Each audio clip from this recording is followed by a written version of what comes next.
민주주의의 꽃은 선거입니다. 선거를 통해서 나라의 일꾼과 지역의 일꾼과 또 기관과 단체의 일꾼을 뽑습니다. 그러므로 선거는 매우 중요합니다. 저도 선거에 출마한 적이 있습니다. 제가 초등학교 2학년 때에 반장 선거에 출마를 했습니다.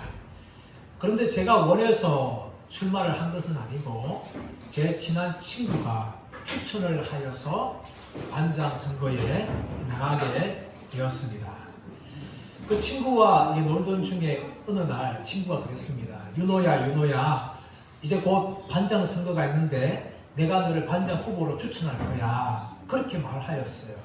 저는 그때만 하더라도 반신반의하였고 장난스레 말하는 줄 알았습니다. 그런데 실제로 이제 반장 선거를 하는데 그 아이가 손을 들었어요. 그러면서 반장 후보로 제 이름을 말하는 거예요. 저는 제가 원치 않게 칠판에 반장 후보 명단에 제 이름이 적혔어요. 물론 저 말고도 한 3명, 4명 정도의 아이들의 이름이 적혔습니다.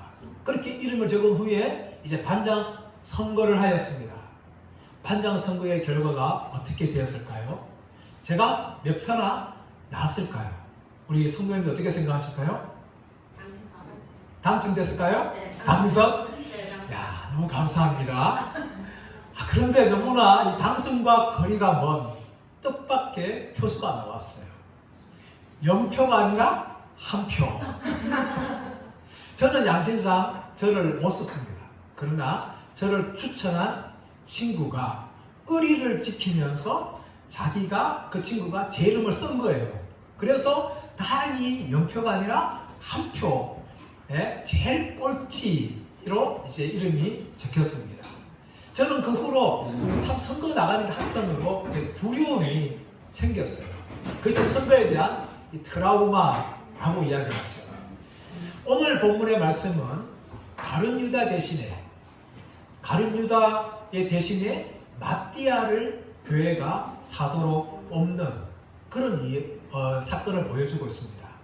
이 내용은 일종의 보궐선거죠. 우리나라도 국회의원이나 지방단체장들이 당선이 되었지만 이 당선 취소될 이 사유가 접하게 되어지면 거기서 물러나면은 그 자리가 공석이 되어집니다.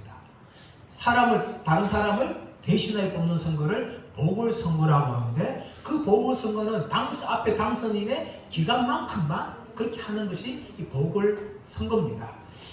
가룟 유다 대신에 마띠아를 뽑는 것은 어쩌면 사도 보궐선거지만 이 사도직은 기한이 없어요. 자신이 순교할 때까지, 죽을 때까지 하는 것이 이 사도직입니다. 이런 중요한 자리에 교회는 마띠아라는 사람을 가룟 유다 대신에 뽑아서 12사도의 자리를 채우는 겁니다.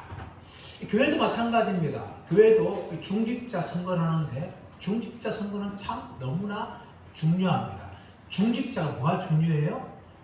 신분이 높아서 중직자가 아니라 교회에서 아주 무거운 일을 감당하는 사람들이기 때문에 중직자예요. 그래서 중직자 선거가 중요한데 이 중직자를 잘못 뽑게 될 경우에 교회가 큰 시험에 들 수가 있습니다. 제가 어릴 때 다녔던 그 모교회가 있었는데 그 모교회는요 장로 한 분을 잘못 뽑았어요. 이 장로 한 분을 잘못 뽑으니까 목사님 3분이 어려움을 당했고 그 장로 한 분 때문에 교회가 큰 시험을 당하고 또 목사님 3분이 사임을 당하게 되어지는 그런 일을 보았어요. 제가 처음에 그것을 보면서 참 마음이 아팠습니다. 중직자 선거가 이렇게 중요하구나. 그것을 청년 때 제가 뼈저리게 제가 눈으로 보았던 것입니다. 그래서 그러므로 교회는요, 참 누구를 뽑는다는 것이 참 중요한 줄 알고 정말 신중하게 뽑아야 되는데 오늘 본문의 말씀에서는 이 가룟 유다의 죽음으로 말미암아 공석이 된 이 사도 자리에 마띠아를 뽑는 것을 보여주고 있습니다. 그런데 이 모든 일에 있어서 누가 앞장서 나가는가 하면 베드로가 이 모든 일을 주관합니다. 15절 말씀 볼까요? 15절 말씀 시작. 모인 무리의 수가 약 120명이나 되더라. 그때에 베드로가 그 형제들 가운데 일어서서 이르되, 모인 숫자가 120명이었어. 우리 지난주 말씀을 살펴보았듯이 모인 사람들 중에는 11사도와 또 여인들과 또 예수님의 어머니와 형제들과 그 외에 사람들 같은 사람들이 몇 명이 모였는가 하면 120명이 모였습니다. 120명이 모여서 기도하고 있는 거죠. 성령 세례를 기다리면서 그들이 마음을 같이하여서 힘써 기도하는 중에 베드로가 일어서서 이제 가룟유다 대신에 마띠아를 뽑는 이 선거를 베드로가 주관합니다. 근데 여러분, 베드로를 보십시오. 베드로 어떤 사람이에요? 앞에 나서기를 굉장히 좋아하는 기질을 가지고 있는 사람이 베드로입니다. 예수님께서 무리를 걸어오실 때에 모두가 다 유력이다 놀랄 때에 베드로가 무슨 말 합니까? 주여, 만일 주시었던 내가 이 무리를 걷게 주옵소서. 이렇게 나서면서 무리를 걸었던 유일한 제자가 누구였는가 하면 베드로였습니다.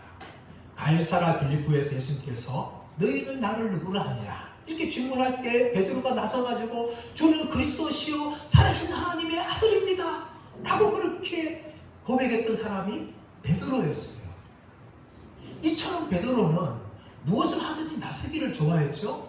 예수님 십자가를 앞두고 너희가 나를 배신할 거다, 나를 버리고 도망갈 거다 라고 말할 때 베드로가 나서서 주여 무슨 말씀입니까? 다 그럴지라도 나는 결코 그러지 않겠습니다.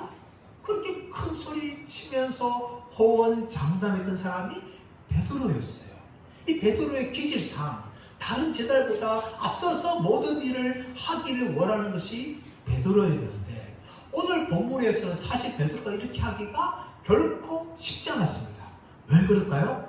베드로는 그렇게 호언장담하면서 예수님을 부인하지 않겠다, 다른 사람들 다 버린다 했지만 결코 그렇지 않겠다 라고 이야기했는데 불구하고 베드로는 3번이나 예수님을 모른다면서, 3번째는 자기를 향하여 저주하면서까지 나는 예수를 모른다 하면서 크게 예수님을 부인했던 사람이 베드로였어요.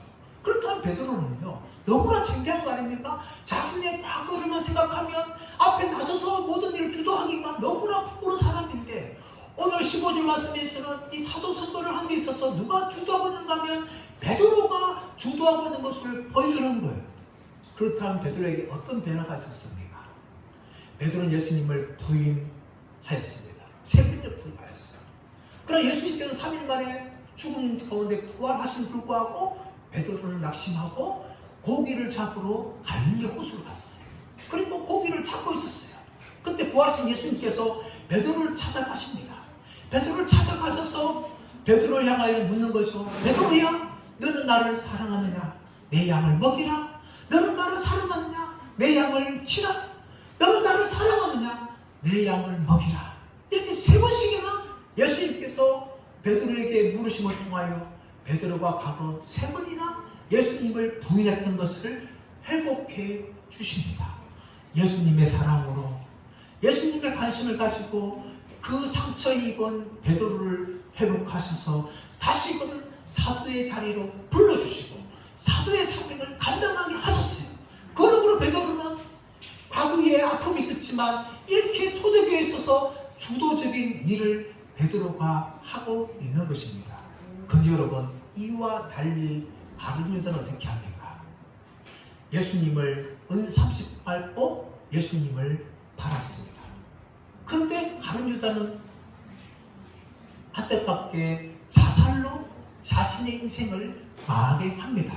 우리 16절 17절 말씀 볼까요? 16절 17절 시작. 형제들아, 성령이 다윗의 입을 통하여 예수 잡는 자들의 길잡이가 된 유다를 가리켜 미리 말씀하신 성경이 응하였으니 마땅하도다. 이 사람은 본래 우리의 수 가운데 참여했던 이 직무의 한 부분을 맡았던 자다.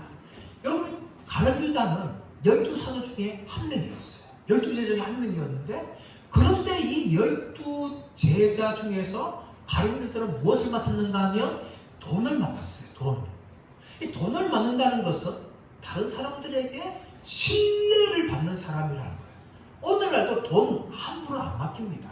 정말 신뢰할 수 있는 사람을 재정을 맡기는 것이죠. 그만큼 가룟 유다는 지혜로울 뿐만 아니라 다른 사람들에게 신뢰를 받았던 사람이 이 가룟 유다였어요. 그러나 이 가룟 유다 어떻게 됩니까? 은 30 받고 예수님을 배신합니다.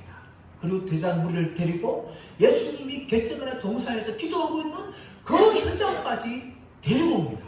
그러면서 랍비여 평안하십니까? 하면서 예수님의 얼굴에 키스를 함을 통하여서 예수님이 누군지를 그들에게 알려주었고 또 분병들이 예수님을 체포하는 데까지 모든 협조를 다했던 사람이 이 가룟 유다였습니다. 여기에 대해서 오늘 15절 말씀은 16절 말씀은 다윗의 입을 통하여 예언했다라고 이야기하죠. 시편 41편 9절 말씀 보시면 내가 신뢰하여 내 떡을 나누어 먹던 나의 가까운 친구도 나를 대적하여 그의 발꿈치를 들었나이다 라고 이야기합니다. 이것은 다윗의 시편이에요. 다윗이 시편을 통하여서 가룟 유다가 예수님을 배신하고 은 30에 팔 것을 이렇게 예언하는 겁니다. 여기에 대해서 예수님께서 요한복음 18장 13절 말씀을 그대로 인용함을 통하여서 가룟 유다가 자신을 배신할 것을 미리 말씀을 하셨던 것이었습니다. 이렇게 가룟 유다는 성경의 예언을 따라서 예수님을 배신하고 은 30에 팔아 넘겼습니다. 그런데 양심은 이 가룟 유다의 양심은 어떻습니까? 찔림이 되는 거죠. 은 30을 받은 후에 그가 찔림을 받았어요.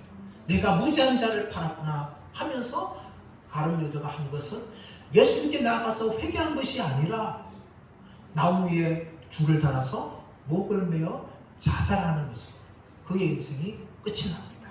오늘 18절 말씀에서는 그 자살했던 가룟 유다가 땅에 떨어져서 창자가 터져서 죽었다라고 성경은 이렇게 이야기합니다. 이런 가룟 유다의 죽음에 대해서 변호하는 사람들이 있습니다. 두 가지로 변호하죠. 하나 어떻게 변호하고 있는가 하면 가룟 유다는 성경에 예언되었기 때문에 예수님을 팔았던 억울한 사람이다. 이렇게 가룟 유다에 대해서 변호를 합니다. 또 한 사람들은 무엇인가 하면 가룟 유다가 예수님을 팔지 않았으면 어떻게 예수님께서 십자가 죽으시고 우리의 구원을 이룰 수 있겠는가 하면서 가룟 유다는 예수님의 구원의 공로자다. 이렇게 가룟 유다에 대해서 변호하는 사람들이 지금도 있습니다. 이런 변호에 대해서 종교개혁자였던 칼뱅은 이렇게 이야기합니다. 가룟 유다의 죽음이 비록 성경에 예언되었다고 해서 결코 변명할 수 없다. 왜냐하면 가룟 유다가 성경의 예언을 이루고자 그 일을 한 것이 아니고 스스로 사악한 마음 때문에 예수님을 팔아 넘겼기 때문이다 라고 이야기하는 거죠. 성경에 예언되기 때문에 그것을 이루기 위해서 한 것이 아니라 스스로 악한 마음, 돈에 대한 욕심 때문에 예수님을 팔아 넘겼다고 그것은 악한 것이다 라고 종교개혁자 칼뱅이 이야기합니다. 더 나아가서 두 번째로 예수님을 팔아 넘김을 통하여 예수님 십자가에 죽으시고 우리의 구원을 이뤘기 때문에 가룟 유다가 구원의 공로자냐? 결코 아닙니다. 왜 그런가 하면은 아무리 결과가 좋다 할지라도 나쁜 방법까지 모두 다 좋은 것으로 볼 수 없기 때문입니다. 예를 들자면 우리가 창세기 말씀 나오시면 요셉이 나옵니다. 요셉이 보디발의 집에 이제 노예 가정 총무 역할을 하는 거죠. 그때 보디발의 아내가 요셉의 영혼을 반해가지고 요셉을 유혹합니다. 요셉은 몇 번이나 뿌리치죠. 심지어 자신의 옷을 벗어놓고까지 도망갈 정도가 되었습니다. 그런데 이 요셉을 향하여서 보디발의 아내가 모함을 하는 거죠. 나를 극간하려고 했다 하면서 모함해가지고 요셉은 억울하게 감옥에서 2년 동안 그렇게 있어야 돼요. 이제 되던 후에 이 바로의 신하들의 꿈을 푸는 통하여서 바로 앞에 서게 되어지고 총리의 자리까지 올라가게 되었어요. 자, 그렇다면 이 보디발의 아내의 역할이 과연 선한 것이냐? 아무리 결과가 요셉이 총리가 되어서 이스라엘 백성들을 가나안 땅에 나중에 갈 만큼 크게 만드는 그 통로가 되었다 해서 어떻게 그 보디발의 아내의 악한 일이 다 좋은 것으로 번영될 수 있겠느냐? 안 되라는 거죠. 아무리 결과가 좋아도 나쁜 방법은, 나쁜 죄는 죄인 거예요. 마찬가지로 가룟 유다가 예수님을 팔아넘겨서 예수님이 십자가에 죽으시고 우리를 구원하시다 하더라도 가룟 유다의 악한 죄는 죄라는 것입니다. 그러므로 가룟 유다에서 어떤 변명도 통하지 않는가요? 성경이 예언됐다 해서 가룟 유다 성경을 이루기 위해 상징도 아니고 또 예수님께서 구원을 이루시다 해서 그 구원을 이루기 위해서 예수님을 판 것도 아닙니다. 그러므로 가룟 유다는 자신의 죄가 있었는데 이 죄로 말미암아 가룟 유다는 망하게 된 거죠. 예수님을 팔아서 그의 양심의 가책을 받게 되어지고 결국은 자신의 죄를 회개하지 않고 배가 터져서 창자가 나와서 죽는 이런 비참한 죽음으로 끝이 난 겁니다. 가룟 유다는 자신의 돈 욕심에 대해서 또 자신이 명예심, 예수님이 메시아 왕이 될 때에 한잔 하고 싶은 그 명예심이 차별되어지니까 예수님을 그만 팔아 넘기는 악한 죄를 저지른 것입니다. 이것이 바로 가룟 유다예요. 사랑 여러분, 어쩌면 우리는 가룟 유다와 다르다 생각하지만 실제 별로 다르지 않습니다.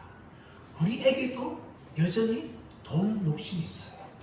우리에게도 세상의 명예에 대한 욕심이 있습니다. 성공의 욕심이 있어요.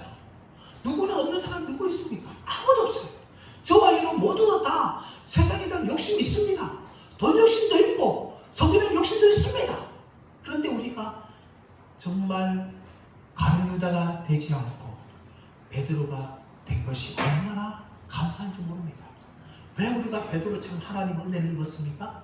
내가 무엇을 잘해서 그런 거예요? 내가 회개해서 그런 거예요? 아닙니다. 전적으로 하나님의 은혜가 나에게 임하였기 때문에 내가 가룟 유다처럼 멸망하지 않고 베드로처럼 회복되어지는 그런 은혜를 누린 것입니다. 우리도 이 땅의 삶을 살아가면서 과거 베드로처럼 예수님을 부인하며 살던 때가 있었습니다.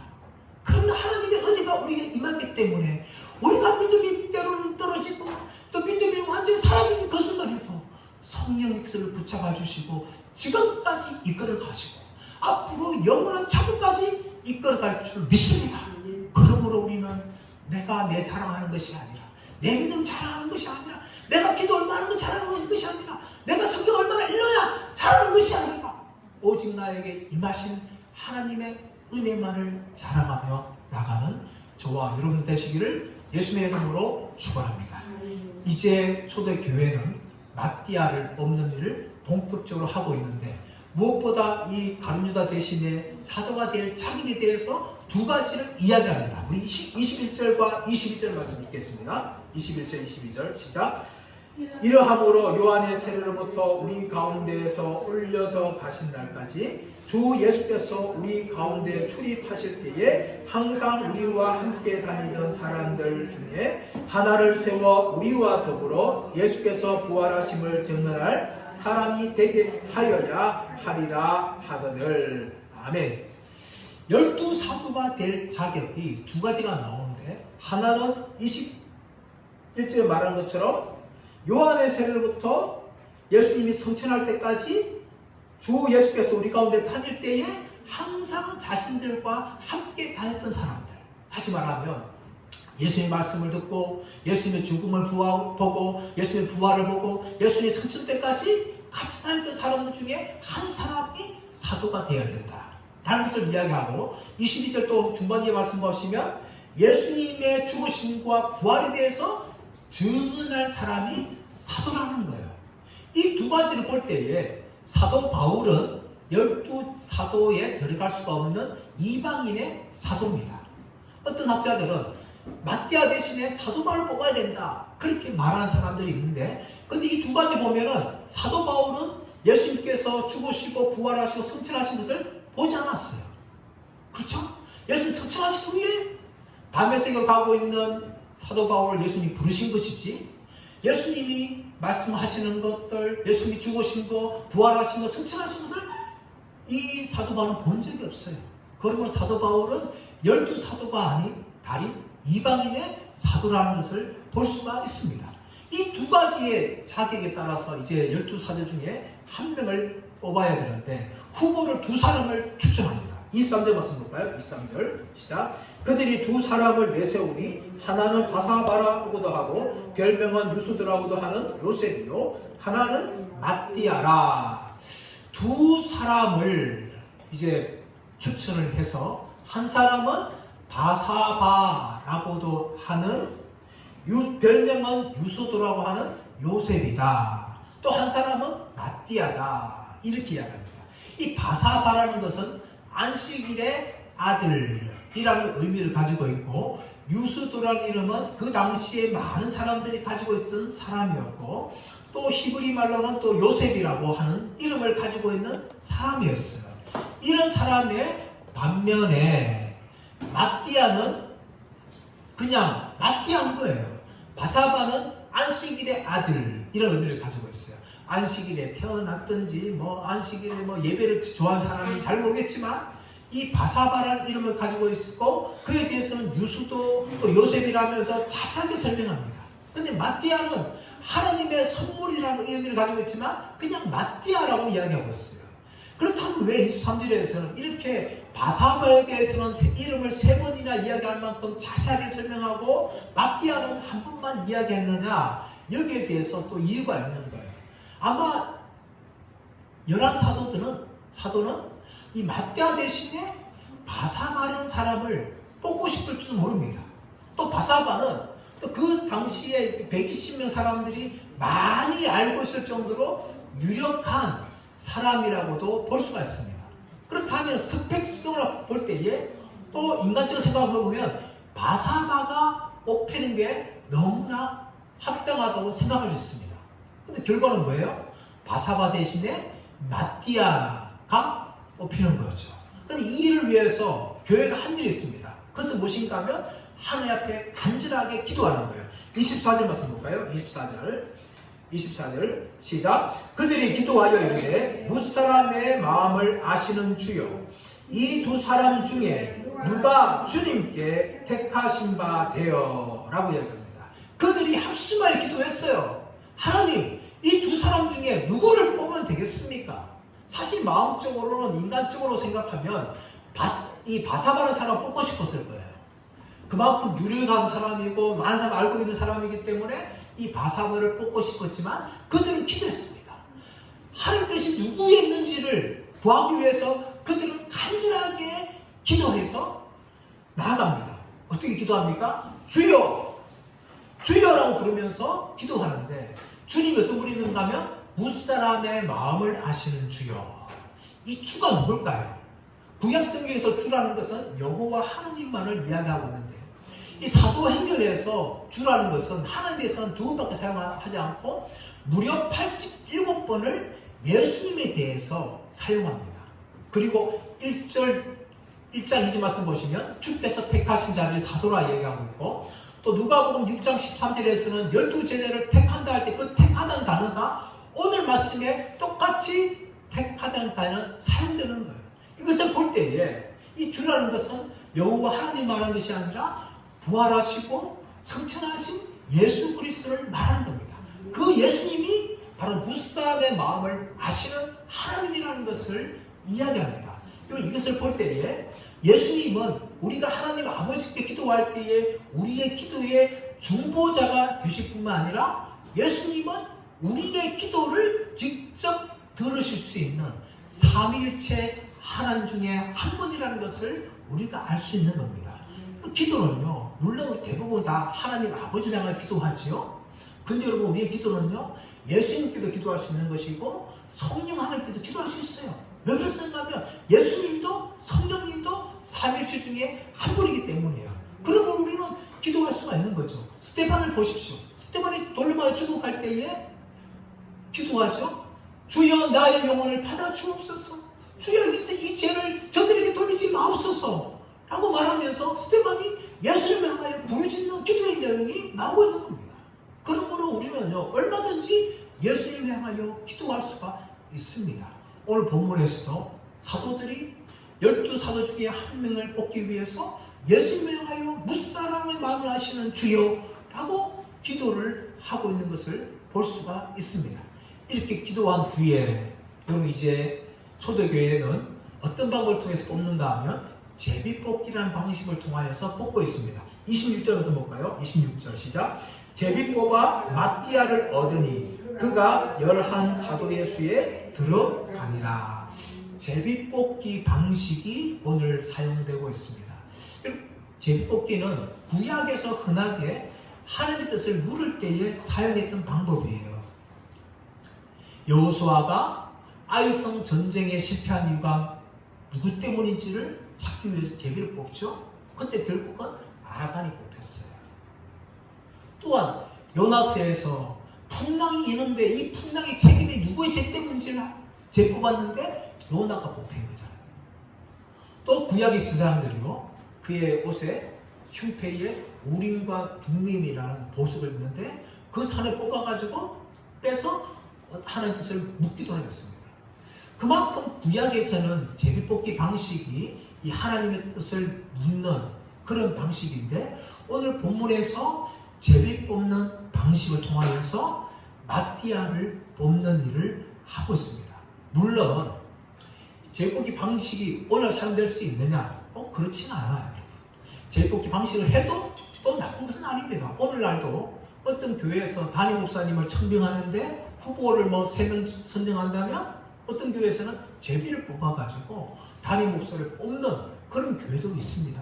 제가 아는 어떤 분은 그런 제비뽑기 방식을 통하여서 담임 목사가 된 분도 계시고 또 어떤 분들은 그런 제비뽑기 방식을 통해서 담임 목사에서 떨어진 분도 계세요. 그런데 제비뽑기 방식만 하는 기뻐하는 방식이 아니에요. 오늘 말씀 이후로 교회에서 7명의 일꾼을 뽑을 때에도 제비뽑기를 하지 않았습니다. 또 사도행 13장에서 성령께서 감동위에서 바울과 바나바를 세워서 선교사를 파송하는 내용이 나옵니다. 제비뽑기 방식이 무조건 옳으냐 아니냐 그것이 아니에요. 자, 그렇다면 투표는 무조건 옳으냐 나쁘냐 그것도 아닙니다. 중요한 것은 무엇이에요? 중요한 것은 기도입니다. 기도. 아주 중요한 일을 앞두고 기도하는 거예요. 지금 초대교회는 12사도 중에 한 명인 사도를 뽑기 위해서 무엇을 했는가 하면 기도하는 거예요. 여러분 이것은 우리들에게 무엇을 말해주고 있는 거예요? 우리가 일상적으로 밥을 먹을 때에도 일상생활 할 때에도 기도를 해야 되지만 중요한 일을 앞두고는 반드시 기도를 해야 한다고 성경은 우리에게 말하고 있는 겁니다. 그만큼 여러분 중요한 일은 함부로 결정할 수 있는 것이 아니에요. 오랫동안 기도해야 됩니다. 하나님 무엇을 기뻐하시는지 우리를 알게 하여 주옵소서. 무엇을 선택하는 것이 옳은 것인지 알게 하여 주옵소서. 그렇게 간절하게 기도하셔야 돼요. 그리고 그 기도를 통하여서 성령의 인도를 받아야 됩니다. 제비뽑기를 하든지 투표를 하든지 무엇을 하든지 간에 정말 하나님 앞에서 중요한 앞두고 간절하게 기도함을 통하여 해야 되는 겁니다. 제비뽑기를 하더라도 기도하지 않고 한다면 그 제비뽑기는 인간의 방법이에요. 하나님과 전혀 상관없는 것입니다. 또 투표하는데 기도하지 않고 흔히 사람들이 누구누구 뽑자 하면 사람들 마음 먹어가지고 투표수 많이 나와서 그 사람을 뽑는 것도 결코 하나님의 방법이 아닙니다. 중요한 것은 방법이 아니에요. 중요한 것은 성령님의 인도를 구하면서 기도하는 것입니다. 우리가 무엇을 하든지 간에 마찬가지예요. 세상을 살아가면서 마찬가지입니다. 어떤 일을 하든지 간에 우리는 중요한 일을 앞두고 반드시 기도하는 사람들이 되어야 될 줄 믿습니다. 그래서 초대교회는 기도의 결과로 바사바가 아니고 마띠아를 보았습니다. 사람들의 생각에는 스펙이 더 좋은, 사람들이 많이 알고 있는 유력한 바사바를 뽑는 것이 옳은 것이 생각하였지만 성령님께서는 바사바가 아니라 바로 마띠아를 뽑는 것으로 인도하신 것입니다. 그러므로 우리는 무엇을 하든지 성령의 인도를 받기 위해서 기도하는 사람들이 되기를 축복합니다. 제가 대학생활 중에 했던 CCC라는 선교단체에서 하나의 구호가 있었어요. 그 구호가 무엇인가 하면 성령보다 기도보다 앞서지 마라. 따라해볼까요? 성령보다 기도보다 앞서지 마라. 성령보다 기도보다 앞서지 마라. 우리가 무엇을 하든지 여러분 어떤 일을 결정하든지 간에 성령과 기도보다 앞서서 결정하지 마십시오. 무엇을 결정하기 전에 간절하게 하나님의 은혜를 구하고 하나님의 인도를 구하시면서 기도함을 통하여 정말 성령의 감동에 따라서 인도를 받고 결정하는 저와 여러분 되시기를 예수님의 이름으로 축원합니다.